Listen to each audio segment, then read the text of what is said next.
এখন প্রকাশ্যে স্বাগত জানাচ্ছি আমি সেলিয়া সুলতানা।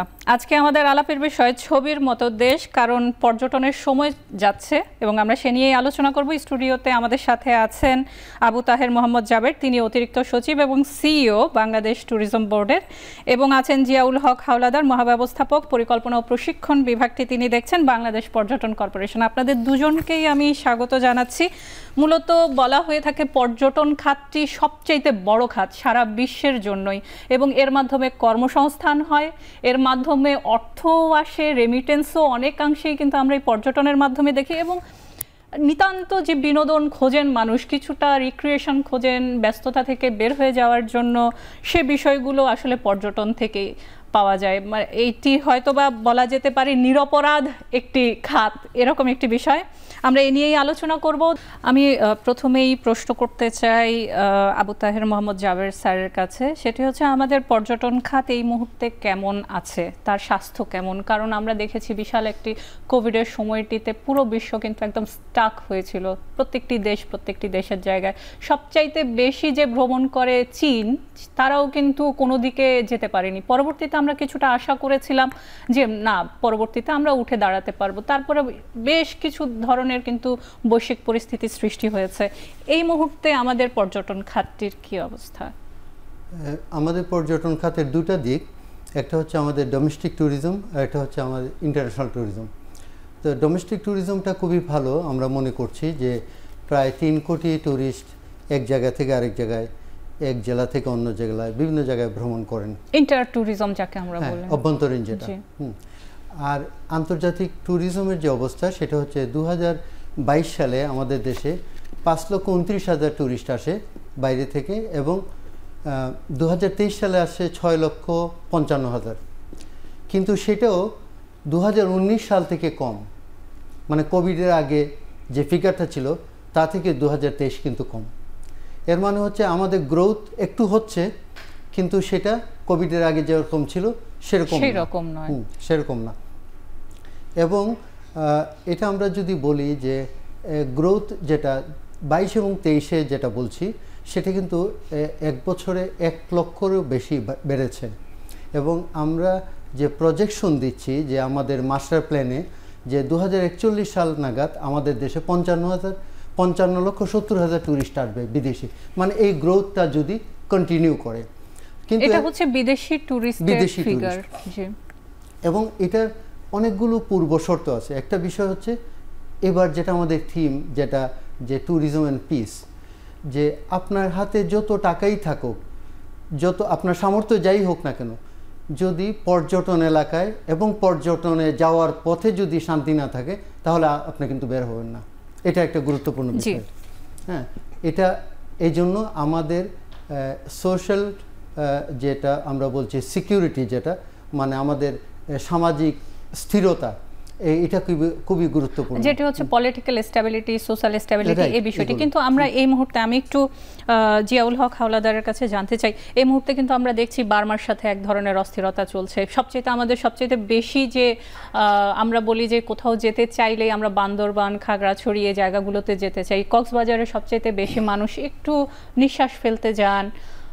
তো এই যে আন্তর্জাতিক এক ধরনের পরিস্থিতি, অথবা দেশের মধ্যেও যখন রাজনৈতিক অস্থিরতা বা সামাজিক অস্থিরতা চলতে থাকে, সেটি আসলে কি রকম প্রভাব ফেলে? এই মুহূর্তে কেমন প্রভাব ফেলছে? কারণ আমাদের বার্মার সাথে, মায়ানমারের সাথে এক ধরনের অস্থিরতা, আবার ওই এলাকাগুলোতে দেখা যাচ্ছে যে কক্সবাজার এলাকাতে রোহিঙ্গা ইস্যুটি কিন্তু অনেক দিন ধরে এক ধরনের বিষয়, পরিস্থিতি, আলাদা ধরনের পরিবেশ সৃষ্টি করে আছে। ওখানকার যারা স্থানীয় আছেন তাদের জন্যই এটি অনেকখানি দুর্বিষহ। আমরা জানি বাইরের মানুষ গিয়ে আসলে কতটা নিঃশ্বাস ফেলতে পারেন যদি এই জায়গাটা সামাজিক অস্থিরতা, পারিপার্শ্বিক, আন্তর্জাতিক সবকিছু মিলে। ধন্যবাদ সেলিয়া, আপনার কোয়েশ্চেনটি খুবই সিগনিফিকেন্ট এবং ইটস এ লং কোয়েশ্চেন। আমি যদি জাস্ট খুব স্বল্প পরিসরে বলবো, আমাদের সিও স্যার খুব ভালোই বলেছেন। In fact social stability, political stability it's important. এখন কথা হলো যে গ্লোবালি যে সংকট, পলিটিক্যাল ক্রাইসিস চলছে, সেটা তো ট্যুরিজমের ইম্প্যাক্ট ফেলছে। তো এই কারণে কিন্তু আমাদের জাতিসংঘর যে স্পেশালাইজড বডি জাতিসংঘ বিশ্ব পর্যটন সংস্থা বা UNWTO কিন্তু এবারের প্রতিপাদ্য ট্যুরিজম অ্যান্ড পিস ও পর্যটনের শান্তি সোপান নির্ধারণ করেছি। এখন কথা হলো যে tourism itself to create to development we need peace, অর্থাৎ একটা স্টেবিলিটি দরকার। আবার ট্যুরিজমের মাধ্যমে কিন্তু ট্যুরিজম পিস তৈরি করা যায়, but tourism is a passport for piece and reconciliation, জাতি জাতিতে সম্প্রীতি মেলবন্ধন তৈরি করা যায়। এর জন্য পর্যটন শিল্প এমন একটা ডেডিকেটেড শিল্প, সেটা অল্প মানে কি বল কনজেনিয়াল অ্যাটমসফিয়ার পেলে কিন্তু সে গ্রোথ হয়, আবার সামান্য একটু যদি সংকটে কিন্তু সে তার মানে কি বলে গ্রোথটা কমে যায়, যেটা আমাদের সিওসরা বললেন। তো আপনি যে হিল ট্যাক্সের কথা বললেন, এটা আসলে আমাদের একটা মানে কি বলে haven for eco tourism, for community tourism. এখানে এত বেশি রিসোর্স আছে এবং লোকাল যে আমাদের এথনিক পিপল আছে, এথনিক মাইনরিটি, আমাদের যে এক্সোটিক কালচার আছে, সেটাকে নিয়ে আসলে প্রমোট করতে পারি এবং সেই হচ্ছিল সেইভাবেই আমাদের মাস্টার প্ল্যানও সেই বিষয়গুলো এসছে। এখন কথা হলো যে সেখানে স্টেবিলিটির জন্য আসলে মানে আমরা যদি যত বেশি কমিউনিটি সেন্সিটাইজ করতে পারি এবং ট্যুরিস্টদেরকে সেখানে নিয়ে যেতে পারি এবং যে ইন্টারাকশনটা হতে পারে এবং লোকাল যে কালচারটা আছে সেটা যদি আমরা প্রমোট করতে পারি, আরও বেশি প্রমোট করছি আমরা, আরও বেশি প্রমোট করতে পারি এবং স্থানীয় প্রশাসন যেগুলো আছে, জেলা প্রশাসন সহ আমাদের ট্যুরিজম বোর্ড, বাংলাদেশ পর্যটন কর্পোরেশন, আমাদের যে ইউনিটগুলো আছে, সেখানে কিন্তু একদলে কিন্তু ইন্টারাকশন হচ্ছে। পর্যটন যে পর্যটনকে ওয়েলকাম করছে সব স্থানীয় মানুষ, কিন্তু ট্যুরিস্টদেরকে ওয়েলকাম করছে। এখন একটা যদি কোনো ক্রাইসিস তৈরি হয়, সেটা যাতে দ্রুত কি বলে আমাদের কি বলে রিজলভ হয়, সলিউশনটা যে দ্রুত, সেটা কিন্তু পর্যটন শিল্প চায়। আমাদের ট্যুরিজম শিল্পের সাথে যা জড়িত, যেখানে এমপ্লয়মেন্ট কিন্তু অনেক বেশি, বান্দরবান, খাগড়াছড়ি, রাঙ্গামাটিতে লোকাল পিপল কিন্তু অনেক ট্যুর গাইডিং কাজ করছে, অনেকে খাবার বিক্রি করছে, অনেকে সুবিনির বিক্রি করছে। কাপ্তাই লেকে প্রচুর আপনার ভোট আছে এবং খাগড়াছড়ি আপনার যদি সাজেক খাগড়াছড়ি যাচ্ছে, এই কারণে কিন্তু যারা পর্যটনের সাথে জড়িত ওখানে স্টেগুলো সবাই কিন্তু পিস চাচ্ছে, স্টেবিলিটি চাচ্ছে। আশা করি সেটা খুব দ্রুত এই যে স্টেবিলিটিটা যদি আসে এবং যে সংকটটা সেটা সলভ হয়ে যাবে, এটা আমি মনে করি। আচ্ছা, যেহেতু পিসের কথা বলছেন, সবাই চাইছে, আমি আবু তাহের স্যারের কাছে জিজ্ঞেস করব যে আমরা যখন এই ধরনের একটি পরিস্থিতি সৃষ্টি হয়, আন্তর্জাতিক এবং ইন্টারনাল যে জায়গাগুলো, সেগুলো যখন সৃষ্টি হয়, তখন আমরা কিন্তু দেখছি যে প্রায় 8 থেকে 10টি দেশ কিন্তু আমাদের দেশে পর্যটক আসার ক্ষেত্রে কিন্তু এক ধরনের বিধিনিষেধ দিয়ে রেখেছে। সেটি কিভাবে আসলে রিসলভ করা যায়? এটি কি পর্যটন কর্পোরেশন বা পর্যটনের সাথে যারা জড়িত শুধু তারাই করবেন, নাকি এটি নিয়ে আরো বেশ কিছু ভাবার বিষয় রয়েছে? আমরা যেটা বলছি যে অ্যালার্টগুলো যে দিয়েছে, ট্রাভেল অ্যালার্ট, বিভিন্ন দেশ, প্রায় 8টা দেশ, তো এই অ্যালার্টগুলো দেওয়ার পিছনে কিন্তু কারণ আছে। তারা বিভিন্নজন বিভিন্ন ধরনের ব্যাখ্যা দিচ্ছে। কেউ তার নাগরিককে বলছে যে তুমি সেখানে খুব জরুরি প্রয়োজন ছাড়া যাবে না, কেউ বলছে যে তুমি এখানে আনরেস্ট আছে এবং এখানে নিরাপত্তাহীনতা আছে, তুমি যেও না। বিভিন্নজন বিভিন্ন ধরনের। তো আমরা এটা আইডেন্টিফাই করেছি কারা কি বলছে বলে আমরা আমাদের সরকারের কাছে, মানে আমরা আমাদের মন্ত্রণালয়ের কাছে পাঠিয়েছি ওই সব দেশে যাতে অ্যালার্টগুলো মানে প্রত্যাহার করে সেই ব্যবস্থা নেওয়ার জন্য। কোন দেশ কোন ধরনের অভিযোগ মানে সমস্যাগুলো বেশি বলছে? কোন ধরনের সমস্যা? অনেকগুলো, যেমন আমেরিকা বলছিল সব নাগরিককে যে তোমরা যেও না, কিন্তু এখন তারা একটু নেমে আসছে। হ্যাঁ, তো ইউকে বলছে যে পার্বত্য চট্টগ্রাম ছাড়া অন্যান্য জায়গায় যেতে পারো। তো এই বিষয়গুলো এক এক দেশ কিন্তু নিউজিল্যান্ড একরকম বলছে, অস্ট্রেলিয়া একরকম বলছে। এই বিষয়গুলো এক এক ধরনের, অর্থাৎ এক একজনের মূল্যায়ন এক এক রকম হতে পারে। তো আমরা যেটা করেছি যে আমরা বলছি যে ওই দেশগুলোকে অনুরোধ করার জন্য, আমাদের দেশ তো সোমালিয়ার মতো না, কিন্তু সোমালিয়ার জন্য যে অ্যালার্ট দেওয়া, বাংলাদেশের জন্য সেই অ্যালার্ট দেওয়া। তো সেই জন্য আমরা বলছি যে আমাদের এই অ্যালার্টগুলো প্রত্যাহার করা দরকার। আমাদের মন্ত্রণালয় কাজ করছে। আমাদের ধারণা, আমি ব্যক্তিগতভাবে বিশ্বাস করি যে আমাদের মাননীয় প্রধান উপদেষ্টার যে খ্যাতি, ওনার যে সুনাম এবং ওনার যে পরিচিতি, এটার কারণেই আমরা এই অ্যালার্টগুলো থেকে বের হয়ে আসতে পারবো। আচ্ছা, এই ব্যাপারে আমার একটা প্রশ্ন আছে। আমরা বলছি যে ডক্টর মোহাম্মদ ইউনূসের যে সুনাম, তাকে প্রজেকশন করা, আমরা পূর্বেও কিন্তু বিভিন্ন সময় আমরা দেখেছি এরকম প্রজেকশন করতে। বিভিন্ন সরকারের সময় আমরা প্রজেকশনের বিভিন্ন নাম নিয়ে আসি।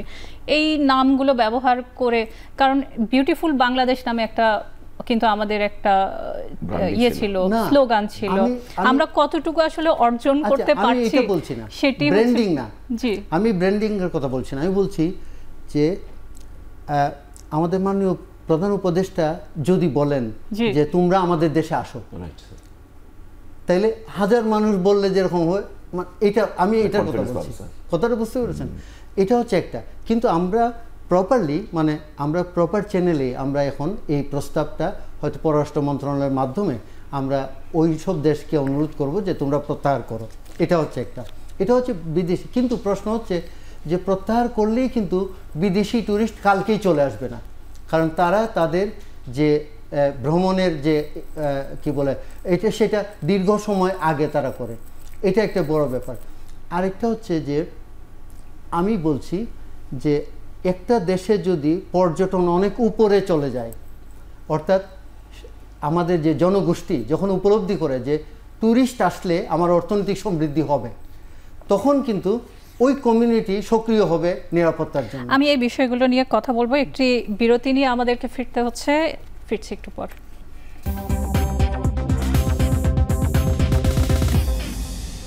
বিরতির পর আবারও ফিরে এলাম। আমরা কথা বলছি ছবির মতো দেশ, পর্যটনকে আমরা বিশ্বের শিখরে তুলতে চাই, কারণ বাংলাদেশের মতো এরকম প্রাকৃতিক সৌন্দর্য এবং আমাদের ভূমির যে ইতিহাস, আমাদের যে ঐতিহ্য, আমাদের যে কালচার, যেটি হচ্ছে আমাদের সংস্কৃতির মধ্যে যত ধরনের ডাইমেনশন, এই রকম আপনি খুব বেশি আসলে দেশে প্রতিটা দেশেরই আলাদা আলাদা আছে, আমাদের দেশেও কিন্তু ইউনিক অনেক বিষয় আছে। আপনি যেমন বলছিলেন যে কমিউনিটিকে একটি জায়গায় নিয়ে আসা খুব জরুরি, কর্মসংস্থান তৈরির ক্ষেত্রেও এটি খুব জরুরি। আমি যদি বলি সামাজিক অন্তর্ভুক্তিটা কতটুকু প্রয়োজন, আমি জিয়াউল হক হাওলাদারকে দিয়ে শুরু করতে চাই। জি, সোশ্যাল ইনক্লুশন একটা খুব ইম্পর্টেন্ট বিষয়। আপনারা জানেন যে আমাদের যে এসডিজির গোলের যেটা আমাদের কথা আছে, সেখানে কিন্তু অন্তর্ভুক্তিমূলক যে কোনো ডেভেলপমেন্ট একটা ইম্পর্টেন্ট, অর্থাৎ পিছিয়ে পড়া, the no one will leave behind, সবাইকে নিয়ে যেতে হবে। আমি এর সাথে একটা যুক্ত করতে চাই, যেটা হলো আমাদের নোবেল বিজয়ী প্রফেসর ডক্টর মোহাম্মদ ইউনূসের একটা কিন্তু কনসেপ্ট, যেটা হলো সোশ্যাল বিজনেস। আমি এই বিষয়টা কিন্তু খুব পপুলার, অর্থাৎ সামাজিক ব্যবসা। তো পর্যটন উন্নয়নের জন্য সামাজিক ব্যবসা ইম্পর্টেন্ট। আপনি যেটা ইনক্লুসিভনেসের কথা বলছেন, এই সোশ্যাল বিজনেসটা is an important element for inclusiveness. অর্থাৎ আমি যদি এই সামাজিক ব্যবসাটা, অর্থাৎ একটা এরিয়ার যে আপনি বলছেন যে ইউনিকনেস, আমাদের দেশটা ছবির মতো, আসলে প্রতিটি জেলার আলাদা আলাদা আইডেন্টিটি আছে, আলাদা ইউনিক সেলিং প্রপোজিশন, ইউএসপি যেটাকে বলি, অর্থাৎ প্রতিটা জেলারে আলাদা খাবার বৈশিষ্ট্য, আমাদের সংস্কৃতি আছে। সেগুলোকে সামাজিক যে ব্যবসা যে কনসেপ্ট, সেগুলো আমাদের অ্যাসেট, সেগুলোকে নিয়ে আসবো। ওই অ্যাসেটগুলো কিন্তু ওই এলাকার এই রিসোর্স, ওটাই ট্যুরিজম রিসোর্স, এবং দেশি বিদেশি পর্যটকরা আমরা সেখানে নিয়ে যাব, প্রপারলি প্রেজেন্ট করব এবং মানুষগুলোকে এমনভাবে প্রশিক্ষণ দেবো যাতে করে তার যে ইউএসপিগুলো আছে, তার যে ইউনিকনেসগুলো আছে, সেগুলো যাতে করে বিদেশি পর্যটক দেখতে চায়। এখন বিদেশি পর্যটকরা সেখানে গিয়ে তো আর আসলে একটা এলাকায় গিয়ে তো 5 স্টার মানে হোটেল চাইবে না, এবং সে 5 স্টার খাবার খুঁজবে না, সেখানে লোকাল যে ফুডটা আছে সেটা তার লাইফ টাইম এক্সপেরিয়েন্স, সেটা খেতে পারে। অনেকে আমি দেখেছি যারা হচ্ছে ঢাকার বাইরে মানিকগঞ্জ বা এরকম জায়গা গিয়েও তারা দেখতে চায় শুধুমাত্র মাটির ঘরটি আছে, যে এলাকায় যেরকম জিনিসের জন্য বিখ্যাত, যেরকম পরিবেশের জন্য বিখ্যাত, সেটাকে আমাদের প্রিজার্ভেশন করতে এবং সেটা ইউজ করতে হবে। আমি জানি যে আমার জানা মতে বিভিন্ন বগুড়ার বিভিন্ন জেলা বিদেশি পর্যটকরা পার নাইট $20 দেয়, থাকতে চায়, কারণ কাঁচা ঘরে এটা তার দেশে নাই, এটা লাইফ টাইম এক্সপিরিয়েন্স। সে হয়তো তার জীবনে আর কখনোই কাঁচা ঘরে থাকতে পারবে না, কিন্তু বাংলাদেশে থেকে গেছে, এটা তার সারা জীবনের অভিজ্ঞতা সঞ্চয়, এবং এটা সে লিখছে। এই যে $20 আমার গ্রামীণ যে বাড়ির মালিক, সে $20 কিন্তু পেলো, আবার তার খাবারটা বিক্রি করতে পারলো, আবার ট্যুরিস্ট কিন্তু সে তার একটা এক্সপিরিয়েন্স নিয়ে গেল। এই বিষয়টা কিন্তু আমাদের সোশ্যাল বিজনেস আমরা ইনক্লুসিভনেস যেটা বলে সেটা নিয়ে আসতে পারি এবং আনতেছে, এবং সেইভাবে আমাদের বিভিন্ন উন্নয়ন পরিকল্পনা আমরা রিফ্লেকশন করতে চাচ্ছি। আচ্ছা, আবু তাহের মোহাম্মদ স্যারের কাছে বলছি যে আমরা যে ইনক্লুসিভনেসের কথা বলছি, সেখানে যখন হচ্ছে আমি খুবই দুঃখের সাথে বলতে চাই, সেটি হচ্ছে আমি পর্যটন কর্পোরেশনের ওয়েবসাইটটি দেখছিলাম, আমার কাছে ভুটানের যে বিষয়গুলো রয়েছে, যেমন হচ্ছে ওদের যে প্রজেকশন হয় ওয়েবসাইটে, ইভেন হচ্ছে ওদের একটি খুব সুন্দর একটি জিনিস পেয়েছি আমি, সেটা হচ্ছে তারা বিভিন্ন যে ফেস্টিভ্যালস এবং ইভেন্টস, এগুলো হচ্ছে সারা বছরের জন্য পরিকল্পনা করে। এই বিষয় নিয়ে আমরা কথা বলবো যে আমরা আসলে সেখান থেকে কেন পিছিয়ে আছি। জাবের স্যার, সেটি হচ্ছে ভুটানে যেমন হচ্ছে এই বছর তারা 240টি প্রোগ্রাম দিয়েছে, যেগুলো হচ্ছে মনে করেন যে আমাদের যেমন পহেলা বৈশাখ একদিন হয়, ওদের যেমন হচ্ছে আমাদের 7 দিন ধরে যদি কোনো প্রোগ্রাম হয় এ ধরনের বিষয়, ভুটানে ঠিক এরকম শিডিউলিং করা, অর্থাৎ 365 দিনের মধ্যে তারা 240টির বেশি হচ্ছে প্রোগ্রাম দিয়েছে, অর্থাৎ আপনি এসে আমার দেশে দেখতে পারেন।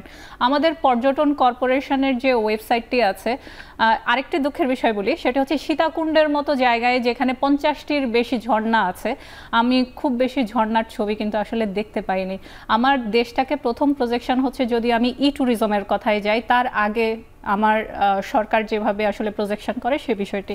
তো এই প্রজেকশনগুলো কিভাবে আসলে পরিকল্পনা করছেন? আপনারা তো বলছেন যে আপনারা সামনে একটি বড় পরিকল্পনা করছেন, বিদেশিদেরকে ডাকতে হলে কিন্তু আনতে হলে কিন্তু তাদেরকে দেখাতে হবে কিভাবে। যেটা আপনি বলছেন ফেস্টিভ্যালের বিষয়, আমরাও কিন্তু একটা বার্ষিক ফেস্টিভ্যালের ক্যালেন্ডার করেছি এবং আমরা আমাদের মিশনের মাধ্যমে বাইরেও এটা দিচ্ছি, আমাদের ওয়েবসাইট, আমাদের সোশ্যাল মিডিয়াতে দিচ্ছি। এটা হচ্ছে আমাদের মানে ফেস্টিভ্যালগুলোর বিষয়। কিন্তু আমি যে বিষয়টা বলছি যে আপনি যে বাইরে ট্যুরিস্টকে আকৃষ্ট করবেন, এটা তো আমাদের ট্যুরিজম যে কোনো দেশে এটা হচ্ছে একটা অর্থনৈতিক কর্মকাণ্ড। যে আপনার ব্যবসা যখন আপনি করতে যাইবেন আপনাকে ইনভেস্ট করতে হবে। আমরা আন্তর্জাতিক মিডিয়াতে কিন্তু আমাদের দেশকে উপস্থাপন করতে পারছি না, কারণ হচ্ছে এই ক্ষেত্রে আমাদের যে বাজেট প্রয়োজন সেই বাজেট আমরা পাচ্ছি না। এটা হচ্ছে একটা গুরুত্বপূর্ণ ইস্যু। আর দ্বিতীয়ত হচ্ছে যেটা বলছেন যে আমরা এখন কমিউনিটি বেসড ট্যুরিজমের দিকে যাচ্ছি। আমরা মৌলভীবাজার জেলার কমলগঞ্জ, তারপর হচ্ছে সাতক্ষীরার শ্যামনগরে এবং আমরা রাজশাহীতে কমিউনিটি বেসড ট্যুরিজম গড়ে তুলছি এবং বান্দরবনের অনেকগুলো কমিউনিটি বেসড ট্যুরিজম আমাদের রয়েছে। সেখানে মৌলভীবাজারে যেটার কথা আমি বলছি সেখানে প্রচুর বিদেশি ট্যুরিস্ট আসে, কিন্তু বান্দরবনে এই যে আপনি এখন যে কথাটা বলছেন, সাজেকে আমাদের 1700 ট্যুরিস্ট আটকা পড়েছিল মাত্র একটা জায়গায়। তো এই বিষয়গুলো তো রয়েছেই, কিন্তু আমরা যে বিষয়টা বলছি যে এখন আমাদের দেশে যে ট্যুরিজমে অনেক মানুষ কাজ করে এবং 2030 সাল নাগাদ সেখানে 72,85,000 লোক কাজ করবে এবং 2040 সাল নাগাদ এটা প্রায় 2 কোটির মতো কাজ করবে। তো এই যে এত মানুষের যেখানে এমপ্লয়মেন্ট হবে, সেই জায়গাটার উপরে আমাদের ব্যাপক বিনিয়োগ করা দরকার সরকারের এবং প্রাইভেট সেক্টরের। সরকার যদি বেশি বিনিয়োগ না করে, প্রাইভেট সেক্টর কিন্তু সাহস পায় না সেখানে আসার জন্য। তো আমরা আমাদের যেটা বলছি আমরা ফেস্টিভ্যালগুলো, আমরা বাংলাদেশ ফেস্টিভ্যাল, তারপর হচ্ছে আমাদের ফুড নিয়ে টেস্ট অফ বাংলাদেশ, আমরা এই ফেস্টিভ্যালগুলো করছি। হারমোনি ফেস্টিভ্যাল আমরা সিলেট মৌলভীবাজারের অনেকগুলো নির্জন গোষ্ঠী তাদেরকে নিয়ে আমরা একটা ফেস্টিভ্যাল করব নভেম্বরে। অর্থাৎ আমাদের ফেস্টিভ্যালগুলো হচ্ছে কি ওয়েদারের কারণে, যেমন আমরা রাজশাহীতে একটা ফেস্টিভ্যাল করতে গিয়ে আমরা সাংঘাতিকভাবে ক্ষতিগ্রস্ত হয়েছি। এখন আমরা নভেম্বর থেকে ফেব্রুয়ারি পর্যন্ত সবগুলো ফেস্টিভ্যাল করব এবং আমরা এগুলোকে প্রচার করব। অন্যান্য দেশে কিন্তু ওয়েদার একটা বিরাট ফ্যাক্টর। আমরা রাজশাহীতে একটা ফেস্টিভ্যাল করেছিলাম, একদম ভেসে গিয়েছে বৃষ্টিতে। আচ্ছা, এই ফেস্টিভ্যালগুলো তো আয়োজন করা হ্যাঁ, আমরা এই ফেস্টিভ্যাল নিয়েও কথা বলবো। এই যে বিভিন্ন সময়ে আপনি বলছেন যে বৃষ্টির কারণে সব একদম শেষ হয়ে গেছে, ওই বিষয় নিয়েও আমার কথা আছে। একটি ছোট্ট বিরতি নিয়ে আমরা ফিরে আসছি, সাথেই থাকবেন।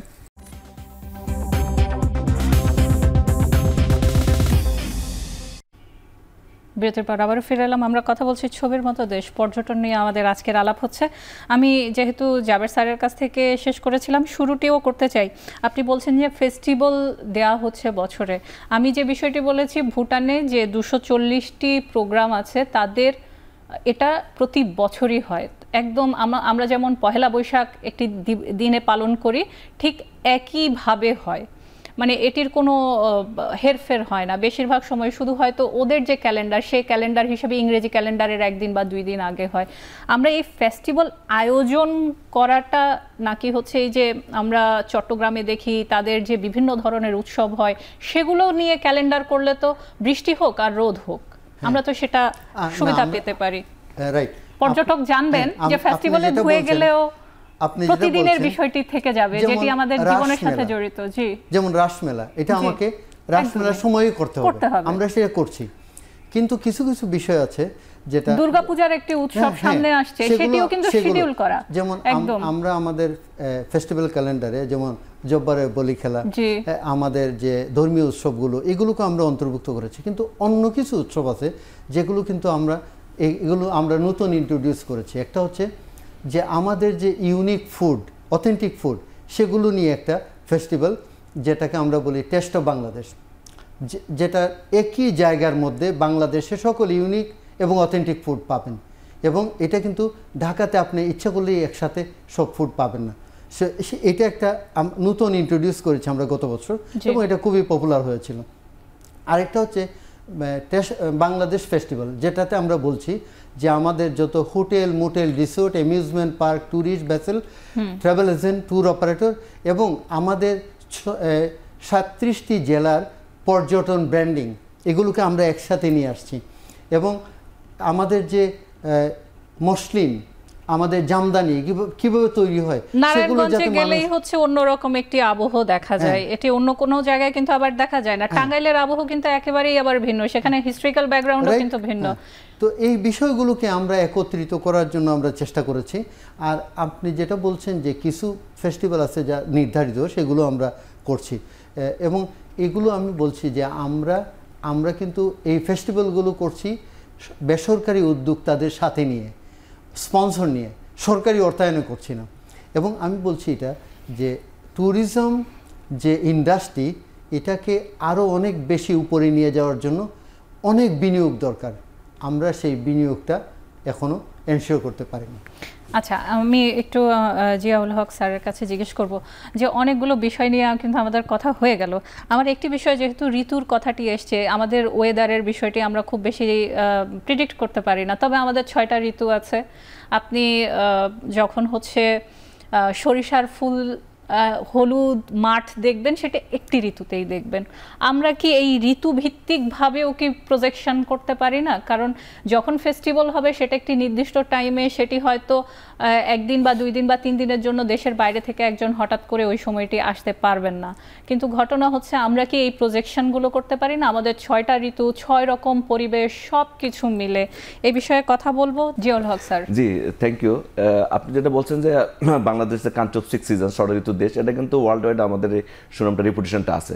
এখন যেটা হলো যে আপনি ছবির দেশে, কবিতার দেশে একটা বই পড়েছেন বোধহয়, সেটা হলো শিলিং গঙ্গোপাধ্যায় একটা বই, সেটা পড়লে বুঝতে পারবেন। বাংলাদেশও আসলে ছবির দেশে, কবির দেশে বলেন, ছবির দেশে, ঋতুর দেশে বাংলাদেশ, এরকমভাবে অনেক লেখালেখি হয়েছে।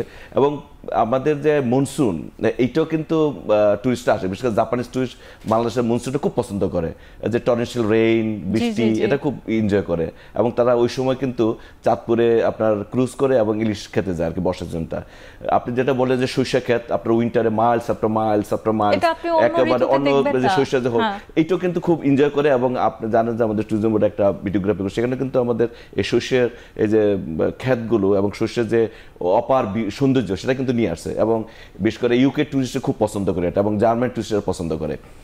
তারা উইন্টার প্রোন কান্ট্রি হলে কিন্তু এইরকম যে হলুদের যে চাদর মোড়ানো, এইটা কিন্তু নাই। তো এই কারণে এটাও কিন্তু আমাদের প্রজেকশন করা যায়, প্রজেকশন করা হচ্ছে, তবে আরও বেশি করতে হবে। আরেকটা হলো যে সামারে যে আমাদের শুধু গরম না, সামারে আমাদের রসলা ফল, ম্যাঙ্গো, লিচু, আমাদের জাম, এত বেশি আমাদের ক্লাইমেটিক কন্ডিশন, আমাদের জিওগ্রাফির লোকেশন কিন্তু আসলে খুবই মানে এই যে ষড় ঋতুর যে বৈশিষ্ট্য, এটা কিন্তু আমরা ধরে রেখে কিন্তু বিদেশি পর্যটকদেরকে আনতে পারি এবং আনছি। তবে এই জন্য যেটা আমাদের জাবের স্যার বললেন যে আসলে আমাদের ইনভেস্টমেন্ট আরও দরকার, আমাদের মানে কি বলে আউটসাইড যে পাবলিসিটি, এক্সটার্নাল পাবলিসিটির জন্য আমাদের আরও বেশি বেশি আমাদের কাজ করতে হবে, সেটাই আমাদের এখনকার ফোকাস হচ্ছে। আমরা মনে করি যে এখন পরিবর্তিত যে সময়, সেই সময় বাংলাদেশকে বিশ্ব দরবারে তোলার জন্য আমার যা কিছু আছে, আমি অন্য দেশে অনুকরণ করব না। আমি ওই কোন দেশে তাজমহল আছে, কোন দেশে আইফেল টাওয়ার আছে, সেটা তো আমার এখানে বানিয়ে লাভ নাই। আমার যা আছে সেটি আমার ইউএসপি, এবং সেটাই দেখার জন্য মানুষ আসতে চায়। আইফেল টাওয়ার যদি এখানে থাকতো, কেন এখানে আসবে? সেটা তো প্যারিসে গিয়ে দেখবে। আমার দেশে যেটা, সেটাই আমার বিষয়। আমার সুন্দরবন, আমার পাহাড়, আমার সাতগম্বুজ, আমার নেত্রকোনা, আমার হিলট্রেক্স, এইটি হলো আমার বিষয় আর কি। আচ্ছা, আমি একটুখানি, যেহেতু হচ্ছে এখানে ফুড ফেস্টিভ্যাল কথা বলেছেন, আমাদের কিন্তু সংস্কৃতির দিকে যদি আমরা গানের দিকে যাই, আমাদের মাটির সাথে মিশে থাকা কিন্তু গান রয়েছে নিজেদের, একদম মাটি থেকে উঠে আসা। লালনের কথা বলেন, ভাটিয়ালি ভাওয়াইয়ার জায়গাগুলো অনেকটা এখন প্রায় শোনাই যায় না, তবে মানুষ তার নিজের এলাকা ভিত্তিকভাবে হচ্ছে নিজেদের এক ধরনের গুনগুন করে গাওয়ার যে চর্চা, সেটি কিন্তু মাঝিরা এখনও করে যান। একটু বলবেন যে এই জায়গাগুলো আমরা অন্যান্য দেশ, আমি কেন বলছি অন্যান্য দেশগুলো, যেমন ভিয়েতনাম বা থাইল্যান্ড, এদের কিন্তু এক ধরনের রিদম, এক ধরনের আমাদের একতারা আছে। আমরা ওইভাবে আসলে যে কালচারালি আমরা আসলে কতটা রিচ, এই জিনিসটা বা ইউনিকের জায়গাটি কোথায়, সে জিনিসটা আমরা কেন তুলে ধরতে পারছি না, বা কতটুকু তুলে রাখা প্রয়োজন? বাজেটের সমস্যা তো আছে, কিন্তু এটি অন্তত মানুষের কাছে পৌঁছানোর জন্য ইন্টারনেটের সময় কি এটি খুব কঠিন? এখন আমরা যেটা করছি যে আমাদের উৎসবগুলো যেগুলো আমি বলছি, এগুলোতে কিন্তু প্রতিদিনই আমরা এই কালচারাল অনুষ্ঠানগুলো আমরা করছি। আমরা লালনের গান, ভাওয়াইয়া, তারপরে হচ্ছে চাঁপাইনবাবগঞ্জের যে গম্ভীরা, এগুলোকে আমরা নিয়ে আসছি প্রত্যেক দিনই নিয়ে আসছি এবং ওই অঞ্চলগুলোতে আমরা যখন ফেস্টিভ্যাল করি তখনও আমরা এগুলোকে প্রমোট করি। তো শুধুমাত্র কালচারাল অনুষ্ঠান, কালচার ভিত্তিক যেটা করা, এগুলো আসলে আমাদের দেশে আলাদা আলাদা মানে সেক্টর, যেমন যদি আপনি এইগুলোর কথা বলছেন তাহলে কালচারাল মিনিস্ট্রি তার মানে এক একজনের ম্যান্ডেট এক এক রকম। তো আমরা যেটা করি যে আমাদের অন্যান্য কার্যক্রমের মধ্যে এটাকে ইনক্লুড করি, এটা হচ্ছে একটা বিষয়। আরেকটা বিষয় আমি বলছি যে একটা নতুন সেক্টর ডেভেলপ করছে, সেটা হচ্ছে এগ্রিকালচার ট্যুরিজম। আমাদের সিলেটের গোলাপগঞ্জ উপজেলায়, হ্যাঁ, সেখানে অনেকগুলো টিলার মধ্যে অনেক ধরনের মানে আমাদের কি বলে এগ্রিকালচার প্রোডাক্ট আছে এবং প্রচুর ট্যুরিস্ট সেখানে যায়। আমরা এটাকে ব্র্যান্ডিং করার জন্য কাজ করছি। এটা আমার একটা আরেকটা হচ্ছে মানিকগঞ্জও আমরা চেষ্টা করছি এটা করার জন্য। তো যেটা বলছেন যে একটা সূর্যমুখী ফুলের বাগান, সেখানে সূর্যমুখী বিক্রি করে তার যা ইনকাম হয়েছে সেটা দেখার জন্য যারা ট্যুরিস্ট আসছে তার কাছ থেকে যে 20 টাকা করে নিয়েছে তার চেয়ে বেশি ইনকাম। তো এরকম হচ্ছে, কিন্তু হয় না যে তা না, কিন্তু আমরা এগ্রিকালচার এক্সটেনশনকে নিয়ে এই কাজগুলো এখন করার জন্য আমরা চেষ্টা করছি যে তাদের সাথে একত্রিত হয়ে। আসলে পর্যটনটা শুধু ট্যুরিজম বোর্ড বা পর্যটন কর্পোরেশনের কাজ না, এটা আমাদের সকলের কাজ। অনেককেই অনেকভাবে এটাতে ইনভলভ করতে হয়। তো এই জায়গাগুলোর মধ্যে একটা সমন্বয়, তারপরে হচ্ছে সবার ফোকাস কিন্তু একরকম না। এগ্রিকালচার এক্সটেনশন তার ফোকাস ট্যুরিজম না, তারপরেও কিন্তু তারা কাজ করছে। আমি যে গোলাপগঞ্জের কথা বলছি, সেখানকার এগ্রিকালচার অফিসার অত্যন্ত আন্তরিকভাবে এই কাজগুলো করছে এবং আপনি যদি ওখানে যান দেখবেন যে আনারস দিয়ে ওই বাগানের নাম লেখা, আনারস গাছ দিয়ে, গাছগুলো এমনভাবে সাজিয়েছে যে আপনি দূর থেকে দেখবেন এই বাগানের নাম হচ্ছে এটা। তো খুবই সুন্দর। তো আমরা চেষ্টা করব বিভিন্ন সেক্টরকে, যেটা বলছেন আমাদের ফ্যাশন সেক্টরও কিন্তু একটা গুরুত্বপূর্ণ বিষয়, সেটা দেখার জন্য। তো এইগুলোর জন্য আসলে ইনোভেশন দরকার, তারপর হচ্ছে আরো অনেক বিষয় দরকার। অনেকে কিন্তু খুব আকৃষ্ট হয় যখন রাঙামাটিতে গিয়ে, আমরা সবাই হয়তো দেখা যাচ্ছে শাড়ি, লুঙ্গি বা এই ধরনের কিছু কাছাকাছি, যেটি আমাদের এই যদি বলি ভারতবর্ষ যখন ছিল কাছাকাছি, কিন্তু যখন খাগড়াছড়ি বা বান্দরবনে গিয়ে কাউকে দেখে যে পিনন পরা বা অন্যরকম একটি তাদের কৃষিকাজ, তাদের সবকিছু, সেটা কিন্তু অন্যরকম একটি আকর্ষণ তৈরি করে। এটি একটি বড় ব্যাপার। তো আমরা এগুলো নিয়ে কাজ করছি, কিন্তু আমাদের সামর্থ্য কিন্তু আসলে খুবই সীমিত। ট্যুরিজম বোর্ড অল্প সংখ্যক মানুষ নিয়ে সারা দেশে কাজ করা, এত ইনোভেশন, এগুলো খুব কঠিন কাজ। তো আমরা চেষ্টা করছি অন্যান্যদেরকে নিয়ে যুক্ত হয়ে এই কাজগুলো করার জন্য। ধন্যবাদ। আমরা একটি বিরতি নিয়ে বেসরকারি খাতকে কিভাবে আসলে যুক্ত করা যায়, আপনি বলছেন যে শুধুমাত্র ট্যুরিজম বোর্ডেরই দায়িত্ব নয়, আমরা কিন্তু এই মুহূর্তে দেখছি ই ট্যুরিজম অনেক বেড়েছে। ইন্টার যদি সিটি বলি, অর্থাৎ এক জায়গা থেকে আরেক জায়গায় যাওয়া, এক জেলা থেকে আরেক যাওয়া, এই সময়টি কিন্তু খুবই গুরুত্বপূর্ণ। বিশেষ করে সেপ্টেম্বর অক্টোবর মাস তো খুবই গুরুত্বপূর্ণ। একটি ছোট্ট বিরতি নিয়ে আমরা আবার ফিরে আসছি।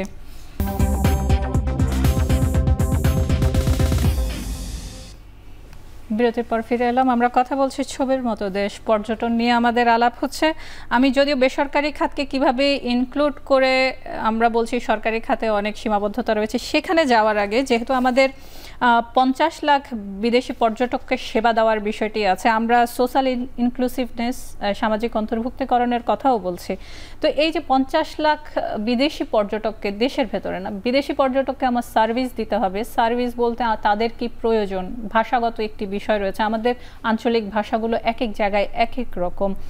আমি হয়তো চট্টগ্রামের ভাষাটি ট্রান্সলেট করে বলতে পারবো না, বা ওটি সহজ হবে না। তো সেখানে প্রশিক্ষণ, দক্ষতা উন্নয়নের বিষয়টি অঞ্চলভিত্তিকভাবে কিভাবে হতে পারে? কারণ প্রতিটি অঞ্চলের ইতিহাস আলাদা, ভাষার বৈচিত্র্যতাও আছে, সেটি কিভাবে? এটি তো বিউটি।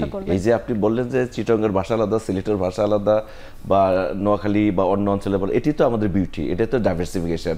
ট্যুরিজমের ডাইভার্সিফিকেশন যত বেশি, এটি বেশি। এখন কথা হলো যে আমাদের যে সার্ভিস দেওয়াটা, বিশেষ করে যেমন গাইডের কথা বললেন, আমরা সেভাবেই মাল্টিলিঙ্গুয়াল গাইড তৈরি করতে পারি এবং ইতিমধ্যেই কাজ করছে আমাদের ট্যুরিজম বোর্ড। আমরা কিন্তু ট্রেনিং দিয়ে কিন্তু আমরা মাল্টিলিঙ্গুয়াল গাইড, এবং বিশেষ করে শুধু ইংরেজি না, এবং একটা চিটাগনিয়ান সে যদি একটা ফ্রেঞ্চের ভাষা, সে ফ্রেঞ্চ টুরিস্টকে সার্ভিস দিল ফ্রেঞ্চ ল্যাঙ্গুয়েজে, তো চিটাগংয়ের যে ভাষা সেটার সাথে প্লাস তার একটা ভাষা ইংরেজি থাকলো আরেকটা, এইভাবে কিন্তু মাল্টিলিঙ্গুয়াল গাইড এবং মাল্টিলিঙ্গুয়াল যে আমাদের ব্রুশিয়ার বা পাবলিসিটি ম্যাটেরিয়ালস সেগুলো তৈরি করা হয়েছে। আমাদের জাপানি ভাষা, চীনা ভাষা, এমনকি অ্যারাবিক ভাষাও কিন্তু আমাদের ব্রুশিয়ার তৈরি করা হয়েছে, সেগুলো আমরা দিচ্ছি। সেভাবে কিন্তু যে আমাদের যে মাল্টিলিঙ্গুয়াল গাইড, বিশেষ করে শিক্ষিত যারা আপনার যারা ভাষা দক্ষ, ঢাকা ইউনিভার্সিটির আমাদের যে ভাষা ইনস্টিটিউট আছে সেখান থেকেও আমরা নিচ্ছি গাইড হিসাবে। এখন কথা হলো যে একটা ছেলে যে গাইডিং করবে তার মানে যে সে খুব ইন্টারন্যাশনাল স্ট্যান্ডার্ড, তার ল্যাঙ্গুয়েজ জানতে হবে, নট দ্যাট কমিউনিকেশন যে স্কিলসটা সেটা ইম্পর্টেন্ট। সে তার যে ডেস্টিনেশনের যে কালচার, তার যে সংস্কৃতি, তার যে সুন্দরবনের যে ইতিহাস, সুন্দরবনের যে বিভিন্ন গাছের বৈজ্ঞানিক নামগুলো, সুন্দরবনের যে তার যে ক্লাইমেটিক কন্ডিশন, সুন্দরবনের যে ফ্লোর অ্যান্ড ফনার সঙ্গে তার বর্ণনা দেওয়াটা ইম্পর্টেন্ট। সেখানে তার ভোটানি কিংবা তার ফ্লোর অ্যান্ড ফনার সঙ্গে রাইট, এইটা মানে সেখানে এগুলি কিন্তু আমরা ট্রেনিং দিচ্ছি। এইভাবে কিন্তু হবে। আর 50 লক্ষ লোক আসলে তাকে সার্ভিস দেওয়াটা জটিল হিসেবে নট দ্যাট, আমাদের টার্গেট করছি, কারণ আমাদের দরকার অ্যাকোমোডেশন, আমাদের দরকার ট্রান্সপোর্টেশন, আমাদের দরকার লোকাল গাইডিং ট্রেনিং, আমাদের দরকার যে ফুড, এগুলি তো। কারণ সে যখন আসবে তাতে আবাসন দরকার, তার সে যখন একটা ডিস্টেন্স যাবে ঢাকা থেকে তার ট্রান্সপোর্টেশন দরকার, এটা এয়ার হতে পারে, রোড ট্রান্সপোর্ট হতে পারে, বা নেভাল ট্রান্সপোর্ট হতে পারে, সেগুলো আমাদের বাড়াতে হবে। তারপরে সে যেখানে থাকবে তার যে সার্ভিসটা, ফুড এবং আমার লোকাল ফুডটা হাইজেনিক ওয়েতে নান্দনিকভাবে কীভাবে উপস্থাপন করতে পারি সেই ট্রেনিংটা কিন্তু দেওয়া হচ্ছে। এবং তাকে আমার লোকাল সুবিনিরটা ধরাতে হবে। একটা দেখা যায় একটা গাইড অনেক সময় তার ভাষাগত সমস্যা থাকে, কিন্তু একটা ছবির মাধ্যমে কিন্তু সে চমৎকারভাবে একটা সুবিনির দিয়ে কিন্তু চমৎকার একটা বর্ণনা, এই পিকচার ক্যান স্পিক এ লট। এইভাবে কিন্তু আমরা তাদেরকে ট্রেনিংটা দিচ্ছি যে তুমি ল্যাঙ্গুয়েজ একটা ব্যারিয়ার না, এখন এই আইটির যুগে বরং কমিউনিকেশনটা আরও ইজি হয়ে গেছে। তো এই কারণে 50 লক্ষ লোক যে আমরা টার্গেট করছি বা আমাদের যা আসতেছে এখন, তাদেরকে প্রপার সার্ভিস দেওয়ার জন্য গাইড এবং লোকাল গাইড, আমরা যে ইন্টারন্যাশনাল গাইড বলছি না, চিটাগং, সিলেট, লোকাল গাইড যদি তৈরি করতে পারে, সেই লোকাল গাইড আমাদের যারা ঢাকা থেকে ট্যুর অপারেটর যারা টুরিস্ট নিয়ে যায়, ওই লোকাল গাইডকে তারা ইউজ করে। আচ্ছা, এখানে আপনার কথা থেকে একটা বিষয় মাথায় আসলো যে আমরা কি অনেক সময় বলি যে আমাদের দেশে বিশেষ করে কক্সবাজার যেগুলো প্রমিনেন্ট, আমি বলছি না যে কমিউনিটি ট্যুরিজম যেখানে আমি একজনকে আমার ঘরে রাখবো বা আমি ইয়ে করব, কিন্তু কক্সবাজার বা এই ধরনের জায়গাগুলো যেগুলো হচ্ছে আমরা সবসময় প্রজেকশন করি, এসব জায়গায় সবসময় বলা হয় যে খরচ অনেক বেশি, অন্যান্য দেশের তুলনায় নিজের দেশে ঘুরতে গেলেও খরচ অনেক বেশি পড়ে যায়। এটি আসলে বিশেষ করে একজন মধ্যবিত্ত একবার হলেও ঢাকার বাইরে যেতে চান, তার জন্য এটা স্বস্তিদায়ক হয় না, বা 2 দিন বা 3 দিন নিঃশ্বাস ফেলতে ফেলতেই সময় শেষ হয়ে যায়।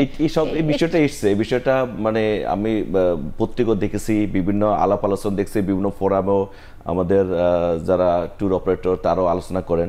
এখন কথা হলো যে বিষয়টা হলো যে এটা আসলে ট্যুরিজমের দোষ না, এটা তো আসলে মানি ইনফ্লেশন একটা ফ্যাক্টর, আমার মুদ্রাস্ফীতি একটা ফ্যাক্টর, বা আমার যে বিভিন্ন সেবার উপর যে আমার যে ভ্যাট ট্যাক্স ইম্পোজ করা হয়, কর আরোপ করে, তার কারণে বেড়ে যায়। এখন হোটেল ইন্ডাস্ট্রিতে অ্যাকোমোডেশন করে যে পরিমাণ 17% বা 18% ভ্যাট এবং এআইটি মিলে তাকে তো সেটা দিতে হয় সরকারকে। এখন কথা হলো যে এই বিষয় না আমাদের যেটা জাবের স্যারও বলবেন যে আমরা আসলে কাজ করছি যে যত বেশি আমাদের সার্ভিস সেক্টরের উপর যে ভ্যাট ট্যাক্স যদি কমানো যায়, হ্রাস করা যায়, তাহলে আমাদের অটোমেটিক্যালি অ্যাকোমোডেশনের কমে যাবে, রেন্ট কমে, ট্যারিফ কমে যাবে, আমাদের ফুডের উপরে যে ভ্যাট ট্যাক্স সেটা কমে যাবে। এখন কথা হলো আমাদের যেটা আসলে অল্টারনেটিভ মেথডটা ইউজ করতে হবে। আমরা যেই বাজেট ট্যুরিস্ট, মানে যার যে সামর্থ্য সেই অনুযায়ী আমরা আসলে অ্যাকোমোডেশন তৈরি করতে হবে, আমাদের সেই অনুযায়ী আমাদের ট্রান্সপোর্টেশনটা করতে হবে। সবার জন্য এসি বাস বা সবার জন্য এসি রুম বা সবার জন্য ডিলাক্স রেস্টুরেন্টের প্রয়োজন নাই। আপনি যেটা বলছেন যে মধ্যবিত্ত, নিম্ন মধ্যবিত্ত, বাজেট ট্যুরিস্ট সকলের জন্যই আমাদের সেবা দিতে হবে। সবাই আমাদের ট্যুরিস্ট, তাই না? ছাত্ররা ট্যুরিস্ট, ইয়াং যে তরুণরা প্রচুর ঘুরছে। আপনি এই যে দেখা গেল স্কুলের শিক্ষক ছাত্ররা প্রচুর ঘুরছে, শিক্ষকরা নিয়ে যাচ্ছে, তাদের জন্য ওই লেভেলের কিন্তু বাজেট অবকাঠামো, বাজেট হোটেল এখন তৈরি হয়েছে কক্সবাজার বলে সব জায়গায়। এখন ওই জায়গাটা আরও বেশি প্রমোট করতে হবে, আরও আমাদের তৈরি করতে হবে, তাহলে কিন্তু সবার সামর্থ্যের ভিতরে কিন্তু আমাদের এই পর্যটনের কর্মকাণ্ড ভ্রমণটা চলে আসবে। আচ্ছা, জাবের স্যার বেশ কয়েকবারই বললেন যে বাজেটের একটি সমস্যায় আপনারা সবসময় পড়েন, কিন্তু যদি এক্সপান্ড করতে হয় এই সেক্টরটি, সেক্ষেত্রে আপনি বেসরকারি খাতের সহযোগিতা, বিনিয়োগের কথা বলছেন। ই পর্যটন নামে সবাই, ই পর্যটন কিন্তু এখন খুবই পপুলার, এবং দেখা যায় যে অনেক ইউনিভার্সিটির তারপরে ছেলেমেয়েরা, তারপরে বিভিন্ন পর্যায়ে কিন্তু চাকরিজীবী যারা, তারা হচ্ছে সপ্তাহে 1 দিন বা 2 দিন ঘুরতে যান শুধু যে পর্যটনটি হচ্ছে ইন্টারনেটের মধ্যে, সেই অন্তর্জালের মাধ্যমে নিজেদের সাথে যোগাযোগ করে।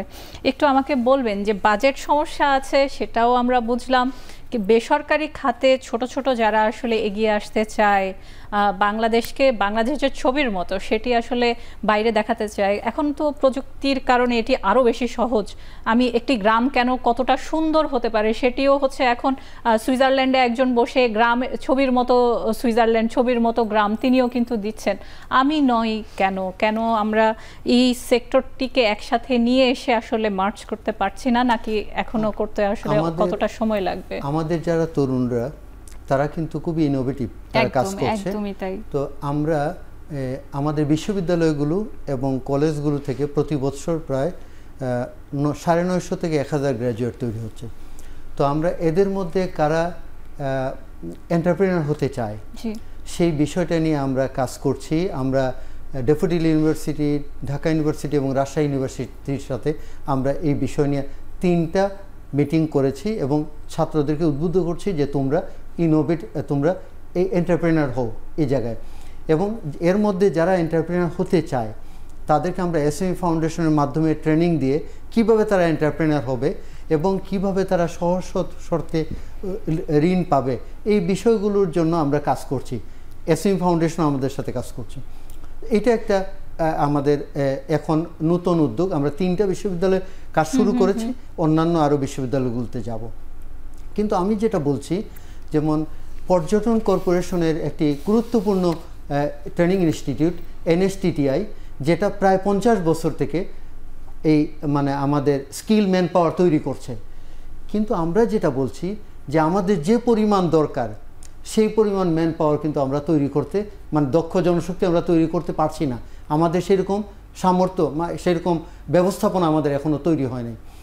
আরেকটা হচ্ছে আমার যে ট্যুরিজম, সেটা হচ্ছে আর্কিওলজিক্যাল সাইট এবং ন্যাচারাল। আমার যতই ট্যুরিজম মানে রিসোর্স থাকুক, যদি হিউম্যান ক্যাপিটাল না থাকে তাহলে এই ট্যুরিজম কোনো দিনই সাস্টেনেবল হবে না। কারণ হচ্ছে আপনার দক্ষ সার্ভিস না হলে, এটা একটা সার্ভিস ইন্ডাস্ট্রি। এবং আমাদের যে রপ্তানি নীতি, সেখানেও বলা হয়েছে যে কোনো বিদেশি যদি বাংলাদেশের অভ্যন্তরে বিদেশিকে সেবা দেওয়া হয় তাহলে এটা একটা রপ্তানি সেবা হিসেবে গণ্য হবে। এই যে বিষয়গুলো, আমার তো স্কিল ম্যান পাওয়ার দরকার, আমাদের আরও অনেক ইনস্টিটিউট দরকার, আরও মানে বিশ্ববিদ্যালয়গুলো যাদেরকে তৈরি করছে তাদের মধ্যে কিন্তু যতটা থিওরিটিক্যাল, সব জায়গায় কিন্তু মানে তার প্র্যাকটিক্যাল কাজগুলো হচ্ছে না। কিন্তু আমার দরকার হচ্ছে শর্ট কোর্স করে তাদেরকে দেওয়া। এই জন্য আমরা মনে করি আরও অনেক ইনস্টিটিউট হওয়া দরকার। আমরা চেষ্টা করছি নতুন কিছু ইনস্টিটিউট করতে, ঢাকা, কক্সবাজার, শ্রীমঙ্গল, কুয়াকাটা। কারণ শ্রীমঙ্গল থেকে একজন এসে ঢাকায় ট্রেনিং নিতে পারবে না, কুয়াকাটা থেকে এসে পারবে না। সেই জন্য আমরা ওই জায়গাগুলোতে আমরা ট্রেনিং ইনস্টিটিউট করার জন্য চেষ্টা করছি, যাতে করে স্কিল ম্যান পাওয়ার আমরা দিতে পারি এবং সার্ভিস যত আপনি ভালো দিবেন ততই কিন্তু ট্যুরিস্ট আকৃষ্ট হবে। আচ্ছা, এখানে আমার একটা প্রশ্ন। আর বেসরকারি খাতের কথাটা একটু বলেন। জি জি জি। আমাদের দেশে ট্যুরিজম ডেভেলপ হয়েছে মূলত বেসরকারি উদ্যোগে। সরকার শুধু পলিসি সাপোর্ট দিয়েছে। পর্যটন কর্পোরেশন যে সার্ভিস দেওয়ার যে মানে প্রায় 50টা মানে তাদের রয়েছে যেগুলোতে সার্ভিস দেওয়া হয়, ফুড, অ্যাকোমোডেশন, বাকিগুলো কিন্তু সব প্রাইভেট সেক্টরের। আমাদের হচ্ছে 50টা কিন্তু বেশি না সারা দেশে, কিন্তু প্রাইভেট সেক্টরে কিন্তু শত শত, এবং তারা যে ইনভেস্ট করছে এই ইনভেস্টমেন্টকে আমরা সম্মান জানাই এবং তাদেরকে আমরা সবাইকে, সকল সেক্টরকে নিয়ে কাজ করি এবং আমাদের সাথে সবারই সম্পৃক্ততা আছে। আমরা যাকে যেভাবে সহযোগিতা করা দরকার সেটা আমরা করছি। কিন্তু আমরা বলছি পলিসি সাপোর্টের ক্ষেত্রে, যেমন ধরেন যেটা বলা হয়েছে যে ট্যাক্স হলিডে নাই। হ্যাঁ, আমাদের যে 2023 সালের আয়কর আইনে ট্যুরিজম ইন্ডাস্ট্রি এবং ট্যুরিজমের যে অবকাঠামো নির্মাণ, এর জন্য কোনো ট্যাক্স হলিডে নাই। এবং আমাদের যারা পর্যটকদের বাইরে থেকে নিয়ে আসে, তারা অনেক বৈদেশিক মুদ্রা নিয়ে আসে, কিন্তু তাদের মধ্য থেকে কাউকে সিআইপি নির্বাচিত করা হয় না। ওকে, এই বিষয়গুলোতে ফোকাস করতে হবে, না হলে একজনকে যদি আপনি উৎসাহিত না করেন তাহলে সে কিভাবে কাজ করবে? আমি একটা বিষয় হচ্ছে জানতে চাই, যত মানুষ আসলে ট্যুরিজমের বিষয়ে বা ট্যুরিজম খাতে বিনিয়োগ করতে আগ্রহী, মানে যারা হচ্ছে ই ট্যুরিজম নিয়ে কাজ করেন বা সবেমাত্র উদ্যোক্তা, ঋণের কথা বললেন আপনি, আবার এখানে শুল্ক যে আরোপ করা হয় সেটির একটি কথা বললেন, একটি বিষয় বলবেন যে কতজন আসলে এই বাজারে আসে এবং কতজন আসলে শেষ পর্যন্ত টিকে থাকে, একটু 1 মিনিটে যদি ছোট্ট করে বলেন। আসলে ট্যুরিজম ইন্ডাস্ট্রি কিন্তু এটা স্ট্যাটিক না, এটা ডাইনামিক। আপনার প্রচুর লোক আসবে, এটা একটা প্ল্যাটফর্ম, প্রচুর উদ্যোক্তা আসবে, প্রচুর বিভিন্ন ফর্মে। এখন কত যে মানে এটা কিন্তু there is no shortcut method tourism industry. আপনি আসলেন বিনিয়োগ করলেন, প্রফিট পেলেন, তা না, আপনাকে সেবা দিতে হবে এবং এটা খুব খুব বেশি লাভ হয়ে যায়, কিন্তু you will have to provide inter standard service এবং কম্পিটিটিভ জায়গা নিয়ে যেতে হবে। এবং এই ট্যুরিজম যেটা বলছেন তারা কাজ করছে, মানে তারা অনলাইন প্রচার করছে, আমাদের ট্যুরিজম বোর্ডের মাধ্যমে আমাদের মিনিস্ট্রি সেটা করছে। ই ট্যুরিজমটা কিন্তু যেটা বলেন ফোকাস, এখন কত হলে ই ট্যুরিজমের মাধ্যমে একটা ট্যুরিস্ট মানে আকৃষ্ট হলো, ওকে আমি যাচ্ছি। এখন আমাকে নিশ্চিত করতে হবে যে আমি সেই সেবাটা দিতে পারি কিনা। আমি যে সেবাটা অফার করছি আমার ই ট্যুরিজমে, ই প্ল্যাটফর্মে, আমি যে সার্ভিসটা দিব, আমি $50 রুমের কথা বলছি, আমি সেই $50 রুমে কিংবা আমার হোম স্টে বা কমিউনিটি হাউসে আমি রাখবো, সেই স্ট্যান্ডার্ডটা আমি দিতে পারছি কিনা, আমার টয়লেটটা ঠিক মতন হাইজিনিক কিনা, আমার ফুডটা ঠিক দিতে পারছি কিনা, এই সেবাটা আমি যদি নিশ্চিত করতে পারি, এনশিওর করতে পারি, তাহলে কিন্তু আমার এই প্ল্যাটফর্ম যেটা মানে ই ট্যুরিজম ইলেকট্রনিক্যালি যে আমি প্রচার করছি, আমি প্যাকেজ অফার করছি ইলেকট্রনিক্যালি অনলাইনে, তাহলে কিন্তু এটা বেশি মার্কেট পাবে আমি মনে করি। টেকসই ভাবে যদি আমি একটি ব্যবসা বা উদ্যোগ যদি নিতে যাই, টেকসই রাখতে হলে হচ্ছে আমার একটি লম্বা সময়ের পরিকল্পনা, বেশি লম্বা না, মানে আমাকে ইনভেস্ট করতে হবে, আমাকে will wait for the return, একদমই মানে ইমিডিয়েট রিটার্নের জন্য হলে তাহলে হবে না। কিন্তু আচ্ছা, আরেকটা বিষয় আছে, আমাদেরকে শেষ করতে হচ্ছে। একটা বিষয় শুধু বলি যে আপনি যে সার্ভিস দিচ্ছেন, এই সার্ভিসের মান নিয়ন্ত্রণ কিন্তু খুবই জরুরি। যে আমি যে সার্ভিস দিচ্ছি এই সার্ভিসটা মানসম্মত কিনা, এর জন্য কিন্তু আমাদের কোনো অথরিটি নাই এই মানগুলো দেখার জন্য। যেগুলো আছে বিক্ষিপ্তভাবে আছে, যেমন ফুডের জন্য আছে, অন্যান্য ইয়ের জন্য আছে, কিন্তু সামগ্রিকভাবে ট্যুরিজম ইন্ডাস্ট্রির যে সার্ভিস, এটা মান নিয়ন্ত্রণের জন্য অথরিটি থাকা দরকার। অসংখ্য ধন্যবাদ আপনাদেরকে। আমরা অনেক বিষয়ে কথা বললাম। আমরা আশা করি একসময় বাংলাদেশের পর্যটন জিডিপির এখন 4 মনে হয় এখন পর্যন্ত আমরা পাই, একটি টার্গেট করা হচ্ছে, অন্তত সম্ভাবনা রয়েছে 20% পর্যন্ত তোলার। অতএব সেই জায়গায় আমরা পৌঁছবো। আজকের মতো এখানেই শেষ করছি।